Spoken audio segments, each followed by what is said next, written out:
One Stanford economist predicts the deal that brought the Raiders to Las Vegas is going to go down as the worst in pro sports history for taxpayers. You'll remember Las Vegas city leaders have committed $750 million in public funds to build a domed stadium near the Strip. Well, that breaks down to a record-breaking $354 per person in the Nevada city.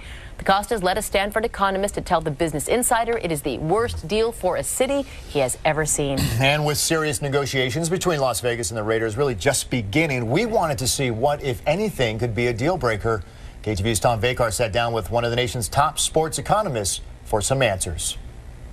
More than 40 years ago, Stanford economics professor Roger Knoll wrote the very first book on the economic impact of pro sports teams on their cities. Professor Knoll says the Raiders want the moon. The Oakland Raiders' proposal for a lease in Vegas was they wouldn't pay any rent at all. They would keep all the revenue in the stadium, including the naming rights, the sponsorships, and all that. Without that revenue, the stadium completely collapses financially. So no one, including Las Vegas and Bank of America, will simply front the money. That means generating a revenue flow to guarantee that the stadium will not go into bankruptcy. Knoll says that guarantee will not come from the Raiders, but from the Las Vegas Coliseum Authority and Clark County. In other words, Nevada taxpayers. For not only the $750 million in the tourist tax, but for the additional $650 million in the loan to Bank of America. Plus, says Knoll, another $900 million to build the roads and infrastructure to service the stadium. Knoll calculates that the financial risk for each and every man, woman, and child in Las Vegas is about $1,000 each. That is a big number when the median wage in a city is $40,000. Knoll says the Las Vegas Stadium is based on three assumptions. One, that a third of those attending a Las Vegas Raiders game will come to Las Vegas only because they want to see an NFL game. That's 225,000 new tourists. There's no reason to believe it's true. Indeed, there's no NFL team anywhere, including the teams in tourist meccas, like Los Angeles and Florida, that draw anywhere near that many tourists. Two, when they do come, it's assumed they'll stay as long as regular tourists and spend the same amount of money in the casinos, hotels, and restaurants, plus those new tourist taxes.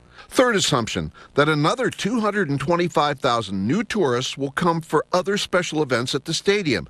35 other events, such as concerts and at least 2 bowl games, attracting 55,000 or more, despite the fact that only 8 such bowl games occur in the entire nation. 35 things other than a football game is more than occur in all of the stadiums in the Bay Area put together, both pro and college. Add to that, every major Las Vegas hotel has its own auditoriums that are preferred by artists to stadiums and mega sites they cannot fill. So those are completely unrealistic assumptions as well. That means to me that the overall financial plan is overly optimistic. There's no way that that number of events is going to happen. So if the tourism doesn't arise, if the concerts and the NFL games don't actually fill up the stadium, then the whole financial plan collapses. Despite talk of the Raider faithful, Knoll says compared to the television audience, they are relatively few. Fact is, almost all Raider fans, and all NFL fans for that matter, never attend a game. People who actually attend an NFL game in a season is on the order of 125,000. Right? It's a drop in the bucket for the population of the Bay Area, and it's a drop in the bucket for the population of Las Vegas. So, says Knoll, the parties to this potential unrealized deal are in for some very rough negotiations. The other possibility, of course, is that we get 6 months into the negotiations and it collapses because the county isn't willing to take on a burden of $1.5 billion to pay for a stadium. And Las Vegas was the hardest hit western city in the recession, from which it is still recovering. The future of Las Vegas is much worse than the future of Oakland. Not a done deal. Not at all. Tom Vakar, KTVU, Fox 2 News.